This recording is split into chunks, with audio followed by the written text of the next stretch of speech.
I figured it wouldn't be long before I'd turn up to upset people again with this one. This is the Northern Quarter Cycleway, or as it's probably better described as the Northern Quarter bit of paint and some minor curb works. This is a classic episode of my whelm being very under. Shall we go and have a look why? So one of the obvious problems is that the geography of the Northern Quarter is old Victorian narrow streets, not designed for vehicular traffic, designed for horses and people.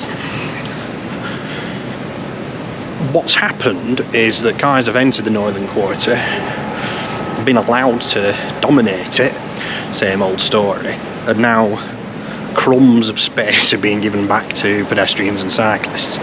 For example, I'm walking down China Lane here, and it's taken up entirely by this loading bay. This could therefore just be a pedestrianised street with a loading exemption.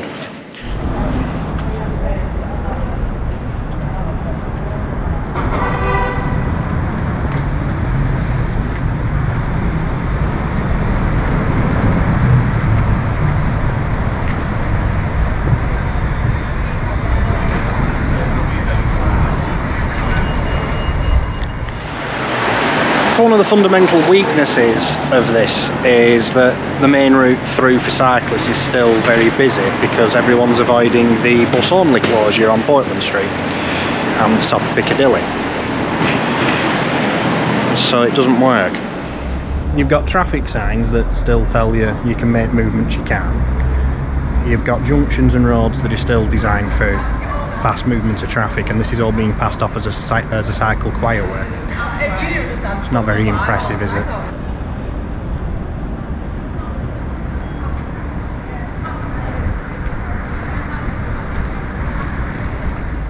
And behind me, what's this meant to be? Is it space for tables or just tarmac? It just screams unfinished and unloved.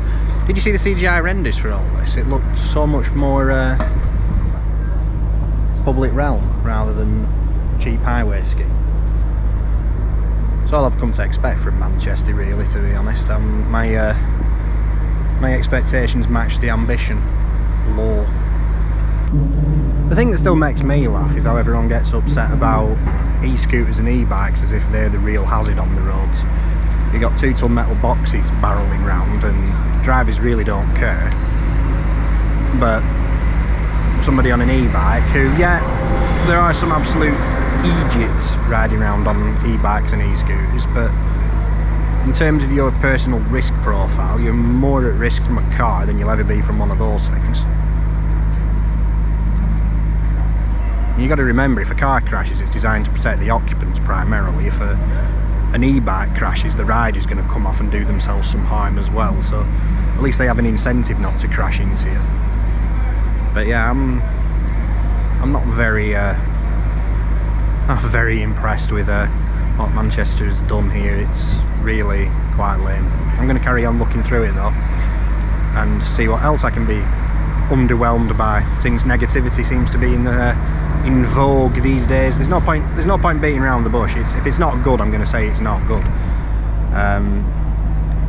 I expect a bit more from a highway scheme, especially when what was consulted on does not represent what was built. That's the thing that really irritates. And down here you can see the new style curb delineator between a footpath and a cycleway. They're quite good. If you're struggling with your vision, it gives you a very nice tactile warning that you're about to enter a cycleway. If you're in a wheelchair, you'll struggle to get one over that.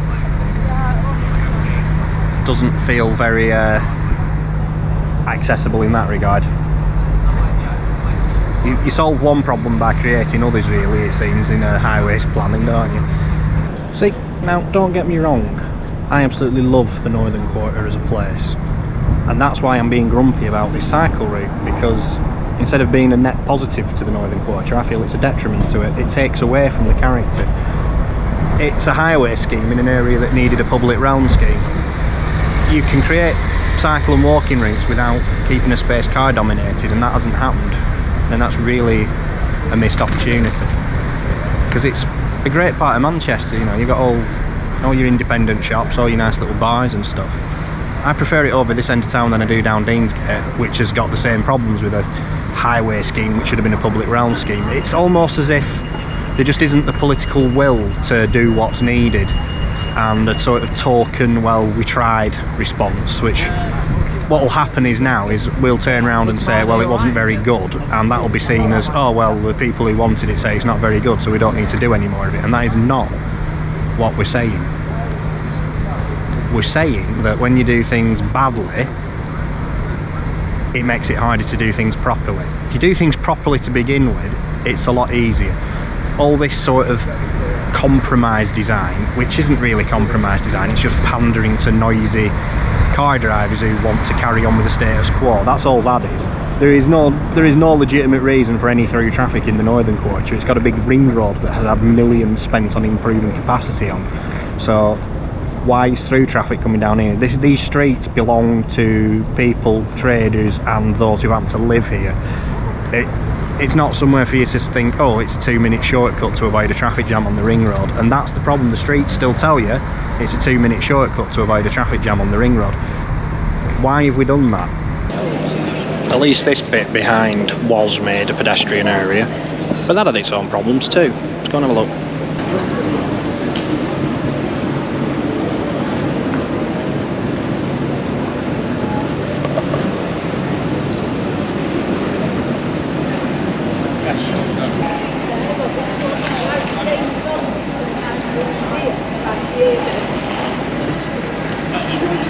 Do you know where that Oasis bar is? Is it on the left round here? I think so.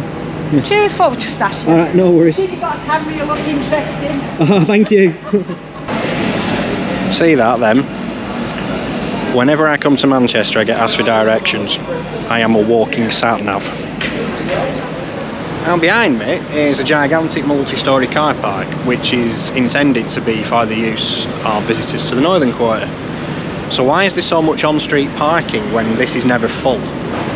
The way I see it, you've got two options. You can refurbish this car park and make it attractive and look like something you'd want to leave a car in, and get rid of all the on-street parking and turn the streets into people spaces. Or you go more radical, get rid of this car park entirely and just make it that traffic shouldn't be here. Now, gut feeling is I'd do the latter. I think this should be a people space. It's vibrant community really that's dominated by traffic. But I know the reality is going to be, well, someone has to park somewhere. So maybe a residents' car park if residents have vehicles. I don't know, but can we just think beyond that a city centre needs traffic circling around it looking for a parking space in order to be successful? Because it doesn't. The reason this cycleway is empty of cyclists all the time, as people say, is because there's still too much traffic. Nothing says welcoming like this, does it? What a appalling ramp into a car park. I think the best thing would be to drop this, replace it with something better. Seriously though, why are multi-storey car parks always so horrible? And the funniest thing is, you leave your car in here and it will cost you up to £21. I mean, a Patreon subscription would be less than that for a year, as these lovely people who are on screen now can confirm. Details to do what they're doing are available in the channel description. This is called hostile vehicle mitigation, and its intention is to stop large vehicles from driving into it and through it. Again, if you design your streets to not be dominated by cars, you don't have to have that. Right, and to finish off with, this is the funniest part of this entire cycle link, which is supposed to be a route between Piccadilly Railway Station and Victoria Railway Station. When you get to the top end of Thomas Street, you're forced to turn left.